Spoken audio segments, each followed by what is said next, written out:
Soy la doctora Leslie Gómez, yo soy internista intensivista y ecografista.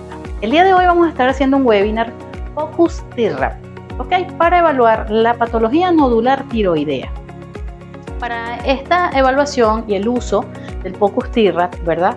Nosotros nos vamos a utilizar un traductor lineal de la empresa MediExpert. Este traductor nos va a permitir obtener unas imágenes nítidas y claras de la glándula tiroides para evaluar la presencia o no de enfermedad nodular tiroidea. Basándonos en esto, ¿verdad? Nosotros tenemos que hablar de la escala TIRAPS. ¿Y qué es la escala TIRAPS? La escala TIRAPS es simplemente un método de estratificación de características, ¿verdad? De los nódulos tiroideos. Las siglas en inglés de TIRAPS significan Thyroid Imaging Report and Data System. Es un sistema de reportes de imágenes ecográficas del tiroides, basándonos en determinadas características. Es importante aclarar cuáles son estas características porque de acuerdo a ellas nosotros vamos a poder calcular, ¿verdad? El valor de las características del nódulo tiroideo que encontremos en el paciente, y ese valor numérico nos va a dar una puntuación. Esa puntuación será llevada posteriormente a la escala de TIRAPS, la cual va desde 1 a 5, aunque inicialmente fue una escala que se elaboró en el año 2009, ¿verdad? Para poder agrupar todas estas características, y pues la llevaban hasta el 6, del 1 al 6. Sin embargo, en la actualidad el valor va del 1 al 5. ¿Cuáles son estas características? Bueno, vamos a hablar de estas características, que son una serie de terminologías y definiciones, ¿verdad? Que vamos a utilizar sobre los nódulos tiroideos para poder describirlos en la ecografía y, de acuerdo a las imágenes ecográficas que obtengamos, poder darles una puntuación y luego llevarla a la escala de TIRAPS. ¿Para qué sirve la escala de TIRAPS y por qué se elaboró? Además de estas características y clasificar al paciente dentro de la patología nodular tiroidea, nos va a hablar de el porcentaje de malignidad que pueda tener estas lesiones. Básicamente, en eso es que nos orienta la escala de TIRAPS. ¿Por qué? Porque de acuerdo a eso vamos a tener una conducta de manejo y tratamiento en cada uno de los pacientes. A continuación, ¿verdad? Les voy a explicar rápidamente cuáles son esas características, ¿verdad? De los nódulos tiroideos que debemos tomar en cuenta. Son 5 características, ¿verdad? Entre ellas tenemos lo que es la configuración del nódulo tiroideo. ¿Qué quiero decir con esto? Cuando yo hablo de configuración del nódulo tiroideo, quiero decir si es un componente sólido, si es un componente quístico, ¿verdad? Dentro de las características vamos a tener nódulos completamente sólidos, nódulos completamente quísticos, vamos a tener nódulos que pueden tener parte sólida, parte quística, pero allí tenemos que describir bien qué porcentaje predomina. Si predomina más del 50% sólido, hablamos que es un quiste que tiene más del 50% sólido. Y si tiene más quístico que sólido, entonces es un nódulo que tiene más del 50% quístico. Esos son, obviamente, nódulos mixtos en este caso. Y, por supuesto, también está otra característica, ¿verdad?, de la composición del nódulo, que es la composición que se llama espongiforme. Es parecido a una esponja, como dice su nombre, y en algunas literaturas lo describen como si fuera un panal. Esas son las características de la composición del nódulo. La segunda característica, ¿verdad?, en cuanto a terminología y definiciones que debemos conocer, es la ecogenicidad. Los nódulos tiroideos van a tener diversas ecogenicidades y de acuerdo a eso nos van a orientar a su rango de porcentaje o no de malignidad. Tenemos cuando son, ellos pueden ser isoecogénicos, pueden ser hipoecogénicos o hipoecoicos, como también los llaman, e hiperecoicos, con respecto al parénquima tiroideo como tal y con respecto a los músculos anteriores del tiroides, ¿verdad? Que son las estructuras más cercanas a la glándula tiroidea. Entonces vamos a tener nódulos que tienen marcada hipoecogenicidad, ¿verdad? O son muy marcados hipoecoicos. Vamos a tener los que son hipoecoicos suaves, vamos a tener los isoecoicos y vamos a tener los hiperecoicos, Eso con respecto a la segunda terminología y definición del nódulo, de las características del nódulo tiroideo. Por otro lado, es muy importante conocer la orientación del nódulo. ¿Por qué? Porque vamos a tener lo que se llama nódulo paralelo o no paralelo. ¿Qué quiero decir con esto? Cuando se habla de un nódulo paralelo, es un nódulo que tiene tanto en el corte transversal, ecográficamente, lo mismo de alto que lo mismo de ancho, y los no paralelos. Pero dentro de los no paralelos tenemos que tomar en cuenta que existen dos. Uno que puede ser más ancho que alto y otro que puede ser más alto que ancho. Eso con respecto a la orientación. Por otro lado, también tenemos lo que son los márgenes, ¿verdad? Vamos a tener lo que son márgenes bien delimitados. Es un nódulo que tiene un margen bien delimitado. Tenemos otro tipo de margen, que es el margen, lo que se menciona mal delimitado. ¿Qué quiere decir esto? Que él no tiene un borde que se vea completamente claro y nítido. Y vamos a tener lo que se llaman los márgenes irregulares. Los márgenes irregulares son aquellos que son espiculados, que son lobulados. Estos son los márgenes que tienen más sospecha de malignidad. Los dos anteriores tienen menos sospecha, pero combinado con otras características, pues también pueden entrar en porcentajes de malignidad. Por último, ¿verdad? Tenemos lo que son los focos ecogénicos punteados. Esto es una característica muy importante, que es cuando hablamos de las calcificaciones. Los focos ecogénicos pueden ser calcificaciones grandes o pequeñas. Cuando me refiero a esto, me refiero al tamaño. Pueden ser menores de 1 milímetro o pueden ser mayores de 1 milímetro. Ustedes dirán, bueno, pero si es chiquita, bueno, es microcalcificación, y si es grande, macrocalcificación. Pero aquí lo importante es conocer que las microcalcificaciones son las denominadas focos ecográficos punteados y es un signo bastante importante a la hora de una sospecha de malignidad. Cuando hablamos de las macrocalcificaciones, que son mayores a 1 milímetro, son las que son artefactos, que tienen artefactos en cola de cometa y que a la vez pueden dejar lo que se llama un reforzamiento posterior. Entonces tenemos esas dos variantes también dentro de todo lo que son los términos que vamos a utilizar en la descripción de los nódulos tiroideos. Ahora bien, vamos al estudio en sí. Tenemos un paciente para hacer el estudio ecográfico de tiroides, ¿verdad? Buscando enfermedad tiroidea. Nosotros vamos a tener, ¿verdad? Primero que nada, nuestro paciente lo vamos a colocar en decúbito supino, ¿verdad? Le vamos a hacer una hiperextensión del cuello. Lo ideal sería, en caso de que el paciente no pueda hiperextender el cuello propiamente, pudiésemos colocar una almohadilla debajo de la nuca, ¿verdad? Debajo de su cuello, en su parte dorsal, para que nos ayude a hiperextender más el cuello. En este caso, nuestro paciente afortunadamente lo hiperextiende bastante bien y va a ser bastante fácil poder hacer el estudio. Para eso nosotros necesitamos un equipo, para hacer POCUS TIRRAP necesitamos un equipo portátil, ¿verdad? Lineal. En este caso vamos a utilizar este equipo, ¿verdad? De la empresa MediExpert para hacer nuestro estudio tiroideo y buscar en nuestra escala de TIRRAP la valoración, ¿verdad? Del riesgo de malignidad que pueda tener una lesión en la glándula tiroides. ¿Ok? Ya nuestro equipo está encendido, ¿verdad? Vamos a iniciar el estudio. Le colocamos su gel. Acuérdense que es muy importante la colocación del gel para que disminuya la impedancia de la piel y podamos tener mejores imágenes, ¿verdad? Y vamos a comenzar, ¿verdad? Con el estudio del tiroides, con nuestro equipo lineal, visualizando nuestra glándula tiroides. En este caso, desfrizamos, ¿verdad? Y activamos nuestro equipo. Nos vamos a colocar, ¿verdad? En la parte superior. Ustedes pueden comenzar por la parte superior del cuello, visualizando lo que es la porción media del cuello, buscando nuestra glándula tiroides. Aquí vemos la tráquea, ¿verdad? Y aquí debemos ver nuestro istmo tiroideo. Es lo primero que andamos buscando acá.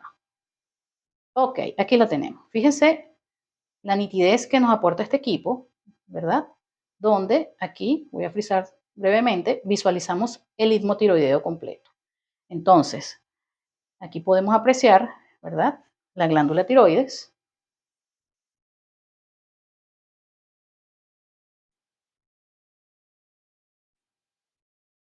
Ok, aquí estamos. Fíjense ustedes que acá tenemos todo, esto es la tráquea, estos son los anillos traqueales, que lo vemos hiperecogénicos aquí bastante restringente. Y aquí vemos todo este parénquima isoecogénico que observamos acá, es nuestro istmo tiroideo. Si movilizamos nuestro traductor, vamos a visualizar claramente, ¿verdad? Del lado derecho, fíjense cómo observamos el lóbulo tiroideo derecho del paciente. En este caso, esto es un corte transversal. Como ustedes mismos pueden observar, ¿verdad? La nitidez de la imagen nos permite evaluar cómo hay pulsatilidad, ¿verdad? De estos vasos que tienen aquí. Esta es la carótida, ¿ok? Y la yugular, que es un poquito más grande, se ve acá perfectamente. Entonces, nuestro estudio ecográfico, ¿verdad? Lo que nos ocupa en este momento es el lóbulo tiroideo. Tenemos el lóbulo tiroideo derecho, como ustedes pueden observar. Es un lóbulo tiroideo que se ve bastante isoecogénico, un parénquima aparentemente normal. No vemos en este caso una lesión como tal, ¿verdad? Si tratamos de buscar por acá, ¿verdad? No conseguimos un nódulo, por lo menos en el lóbulo derecho. Vemos las estructuras adyacentes, los vasos sanguíneos, la carótida, la yugular, vemos los músculos anteriores de la parte anterior del cuello, ¿verdad? Y vemos un lóbulo tiroideo completamente nítido, sin lesiones aparentes. En este caso, ¿verdad? Vemos toda la estructura del lóbulo izquierdo. Bueno, acá no conseguimos lesiones, ¿verdad? Completamente isoecogénico, no vemos lesiones, estamos en modo B, ¿verdad? Y sin lesiones aparentes. Seguimos en nuestro estudio y nos venimos hacia, aquí tenemos la tráquea, el anillo traqueal, el istmo, ¿verdad? Y nos venimos hacia el lóbulo izquierdo. Ok, acá vemos el lóbulo izquierdo. El lóbulo izquierdo tiene otras referencias anatómicas importantes a tomar en cuenta, ¿verdad? Como es, aquí está la carótida izquierda, por supuesto. Aquí tenemos los anillos traqueales nuevamente. Acá está el esófago, este que está acá. Muchas veces cuando la persona tiene dudas, vean que la nitidez que nos aporta este equipo es muy buena. Podemos decirle al paciente que trague saliva momentáneamente y vemos cómo hay paso de saliva porque puede restringir aquí un poquito. Traga. Andrés, traga. Ok, ven, aquí él tragó y el esófago hizo su trabajo. Entonces, vemos un lóbulo izquierdo, ¿verdad? Aquí está la carótida, como les dije, músculos anteriores del cuello, ¿verdad? Y vemos que es un lóbulo izquierdo que aparentemente no notamos lesiones, sin embargo, vamos a explorarlo. Lo exploramos completamente y no nos da la impresión de que tenga lesiones aparentemente. Entonces, fíjense algo, estamos ante un tiroides al cual no evidenciamos lesiones aparentes nodulares. ¿Qué es importante en este estudio también? Bueno, tenemos que hacer, como en todo ecotiroideo, ¿verdad? Las mediciones respectivas del tiroides, ¿verdad? Fíjense, acá lo vemos claro, nítidamente. Esto es un corte transversal. Podemos frizar acá y podemos hacer las mediciones respectivas del istmo tiroideo en este caso. Aquí tienen el istmo, ¿verdad? Entonces nos venimos por acá. Nítidamente ustedes se llevan. Este es un istmo tiroideo que mide 2.2 milímetros, está dentro del rango normal, ¿verdad? Por otro lado, nos venimos al lóbulo derecho, que lo tenemos acá. Yo voy a ir aprovechando de explicar acá de una vez también, porque esto es importante. Fíjense que yo voy a medir el lóbulo izquierdo, el lóbulo derecho, perdón, disculpen, el lóbulo derecho que lo tengo, y les voy a explicar lo siguiente. Es muy importante la medición de los lóbulos, porque también recuérdense que la tiroides tiene un volumen también importante de tomar en cuenta. Pero quiero aprovechar para que llevemos lo que es la escala de TIRAPS, ¿verdad? En términos POCUS, que es lo que estamos haciendo acá, lo que vemos en nuestro estudio. Entonces, nosotros hablamos, por supuesto, de la morfología. Aquí no vimos, realmente no vimos contenido, no vimos un nódulo como tal. Lo que vemos es un parénquima tiroideo completamente isoecoico. No vemos una lesión. Entonces, si no vemos una lesión, nos llevamos estas características a la escala de TIRAPS. La escala de TIRAPS, ¿verdad? Cada una de estas características que yo le mencioné es porque cada una tiene una puntuación. Entonces, esta puntuación es muy importante tomarla en cuenta. Cuando nosotros tenemos, no hay nódulo, entonces ese puntaje es 0 puntos en cuanto a lo que es la composición. En cuanto es la ecogenicidad, sigue siendo 0, en lo que es orientación 0, en lo que es margen 0 y en lo que es foco ecográfico punteados 0. Quiere decir que este paciente vendría siendo, dentro de la escala de TRAPS, ¿verdad? Vendría siendo un TRAPS 1. Un TRAPS 1 es un paciente completamente normal. La escala de TRAPS se clasifica de la siguiente manera. Del 1 al 5 hablamos de TRAPS 1, pacientes con un tiroides normal. TRAPS 2, ¿verdad? Un paciente que tiene nódulos tiroideos con características que nos dan 0 puntos, ¿verdad? Existe el nódulo tiroideo, pero posiblemente es netamente quístico, es espongiforme, su ecogenicidad es anecoico, posiblemente, y sigue siendo 0, y básicamente se mantiene un TRAPS 2, ¿ok? Porque la pura puntuación que va a obtener él de un punto es por la existencia del nódulo nada más, pero sus características todas van a ser 0. Entonces él puede ser un TRAPS 2 si hay un nódulo con esas características. El TRAPS 3 ya es un paciente que tiene un nódulo, ¿verdad?, con mayores índices de sospecha por las imágenes ecográficas que nos aporta.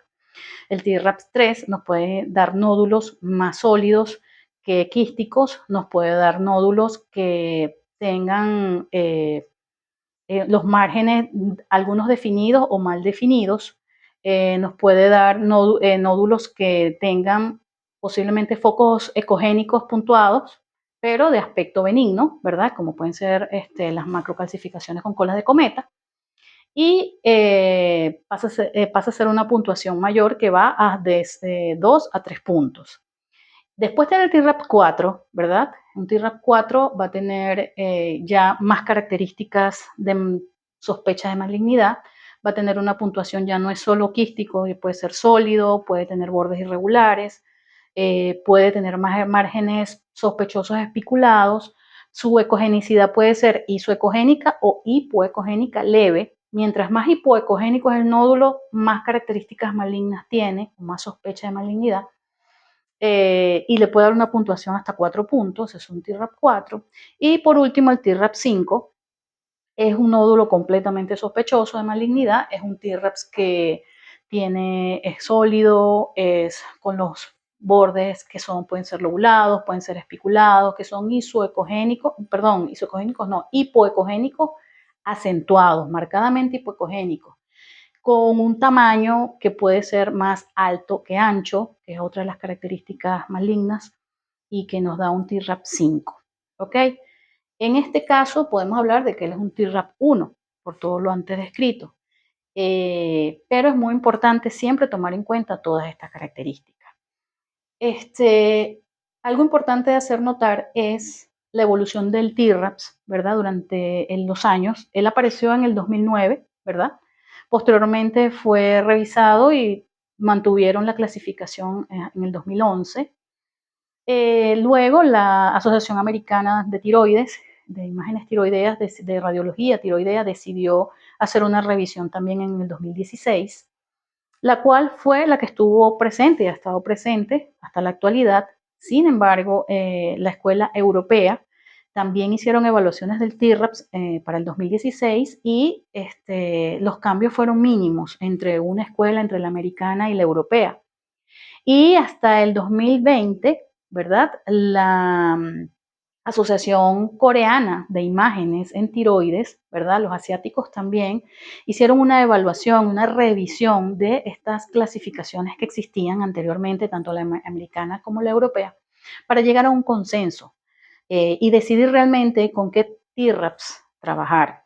¿Qué evaluaron ellos? Pues las mismas características que se venían evaluando, pero había una discusión en cuanto a qué paciente se le hacía estudio citológico y llevarlo a un procedimiento en su manejo de aspiración por aguja fina, por punción por aguja fina, para hacer una citología, ¿verdad? Un estudio histológico de ese tejido y determinar si era benigno o era maligno. Entonces, ¿qué quiero yo con esto? Dejarlos claro acá, que tenemos una última actualización. El estudio se hizo durante el 2020 en pandemia, pero posteriormente, en el 2021, los coreanos lograron hacer su estadificación de su TRAPS, ¿verdad? Que es lo que se llama el K-TRAPS coreano. En conclusión, a la final, lo que se diferencia entre estos dos estudios, en este estudio de estas tres escuelas, ¿verdad? La americana, la europea y la coreana, es básicamente en los porcentajes de malignidad según la clasificación del nódulo tiroideo en la escala de TRAPS. ¿Ok? Cuando nosotros realizamos un focus, ¿verdad? Para TRAPS, que es lo que estamos haciendo en este caso, nosotros ya evaluamos todo lo que hemos mencionado anteriormente y decidimos, ¿verdad?, tomar una conducta. ¿Qué vamos a hacer? Una vez que ya tenemos el estudio ecográfico, ¿verdad?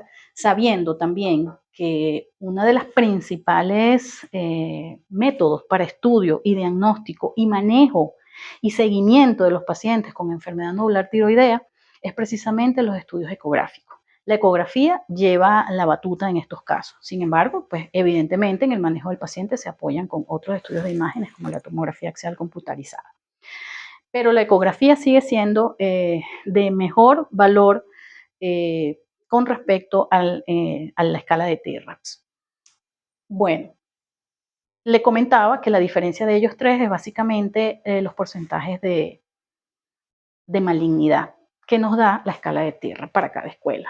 ¿Qué les quiero decir con esto? Si evaluamos la escuela americana llevaba una estratificación que su TRAPS 1 eran aquellos pacientes que tenían 0% de riesgo de malignidad, de que las imágenes que veíamos ecográficamente fueran malignas. En un TRAPS 2, bueno, esa malignidad podía llegar de 0 a 5%, menos del 5% podían ser malignos.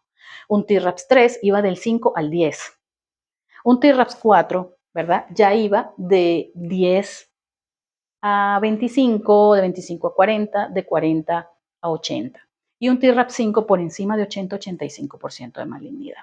Sin embargo, cuando lo comparamos con la europea, vemos que la europea también coincide en que el TRAPS 1, al igual que la coreana, y les voy a hablar de una vez de los tres para que vean la comparación, lo mantienen el TRAPS 1 en 0%. Americana, europea, coreana, 0% de malignidad, un TRAPS 1. Un TRAPS 2, la americana, como ya les dije, iba de 0 a 5%.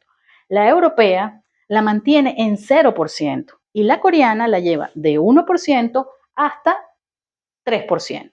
Entonces, aquí ya vemos las pequeñas diferencias. Les explico esto porque esto va a repercutir mucho en el manejo de estos pacientes.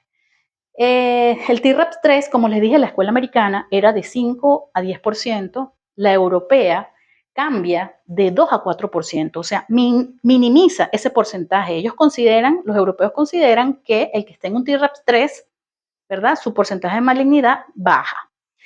Pero los asiáticos aumentan porque ellos consideran que va de 5 a 10% un TRAPS 3. En el caso del TRAPS 4, ¿verdad? Los americanos iban de un 10 a un 20%, de un 10 a un 40%. Ellos subdividieron 4A, 4B, 4C y ahí le dan esos porcentajes, pero los europeos lo llevan de 6 a 17%. Fíjense que es impresionante cómo minimizan tanto el porcentaje de malignidad. Todavía un paciente con un TRAPS 4, ellos consideran que están hasta un 17% de riesgo de malignidad y están en un TRAPS 4, que ya los americanos dicen que no, los americanos dicen que el porcentaje es mayor. Los asiáticos coincidieron en que va de 10 a 40%, fueron como intermedios entre los americanos y los europeos. Y por último, en el TRAPS 5, los americanos plantean que el porcentaje de malignidad es por encima del 85%, todo paciente que califique un TRAPS 5. Los europeos lo plantearon desde un 26% a un 87%. Ahí sí ellos consideraron que la sospecha de malignidad era bastante alta. Y los coreanos más bien plantearon que todo paciente con un TRAPS 5 tenía un porcentaje de malignidad de 60%. Bueno, ¿qué nos da esto como conclusión? El manejo, ¿verdad? Y el seguimiento de estos pacientes. ¿Por qué? Porque aquí viene, ¿qué vamos a hacer una vez que nosotros hemos hecho un POCUS TRAPS? Tenemos ya una clasificación de TRAPS El T-RAPS nos va a orientar a qué vamos a hacer con ese paciente. Entonces, tenemos dos caminos. El primero, ¿verdad?, es observar al paciente. Pero ¿cuándo lo vamos a observar? ¿En qué momento las imágenes ecográficas obtenidas en el POCUS T-RAP nos va a decir a nosotros este paciente es simplemente de evaluación? Bueno, en aquellos casos donde tenemos un paciente que tiene una enfermedad nodular tiroidea, ¿verdad? Porque el paciente que tiene un tiroides normal lo pueden dejar tranquilo. A menos que esté sometido a factores de riesgo que pudiese empezar una enfermedad tiroidea y que clínicamente de manifestaciones tiroideas, bueno, se le vuelve a hacer un estudio ecográfico de tiroides, pero si es un T-RAP1, un paciente con tiroides normal, ese paciente está tranquilo. Después inclusive de haber hecho estudios complementarios del tiroides, está todo normal, sus hormonas tiroides están normales, lo dejan tranquilo, le dan sus recomendaciones respectivas. Pero un paciente ya con T-RAP2, ¿verdad?, que tiene una lesión nodular, que completamente benigna o con un porcentaje de malignidad muy leve, hasta un 2%, un 3%, entonces, bueno, este es un paciente que se le debe hacer es un seguimiento. El manejo de este paciente es más conservador, se hacen estudios complementarios, sus hormonas tiroideas, toda su parte, todo pegado a la clínica del paciente, por supuesto, y se hace un manejo solamente de seguimiento por ecografía, ¿ok?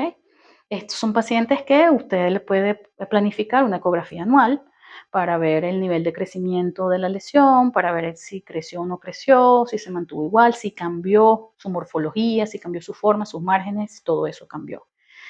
Y se le puede plantear anualmente o cada 2 años. Inclusive hay literaturas que plantean hasta 3 años para hacer un control tiroideo. En pacientes que tienen un TRAP3, ¿verdad? Aquí viene algo bien importante. Dentro del TRAP3 tenemos pacientes que tienen un riesgo de malignidad que comienza a aumentar un poco, ¿verdad? Estos pacientes se plantean con seguimiento ecográfico. ¿Ok? Con seguimiento ecográfico hacemos un POCUS T-RAP, ¿verdad? Se le puede hacer a los 6 meses en caso de que, en caso de que tenemos 3 factores de sospecha importantes siempre a tomar en cuenta cuando hacemos un estudio ecográfico tiroideo.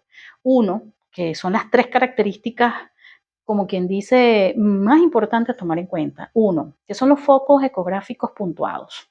Son esas microcalcificaciones que vamos a ver. Dos, que sean nódulos que tienen márgenes irregulares, es decir, todos aquellos nódulos que sean lobulados o que sean espiculados, como unas estrellas, como con espículas, o sea, ese tipo de nódulos. Y por último, todos aquellos nódulos que sean sólidos, ¿ok? Hipoecogénicos francos.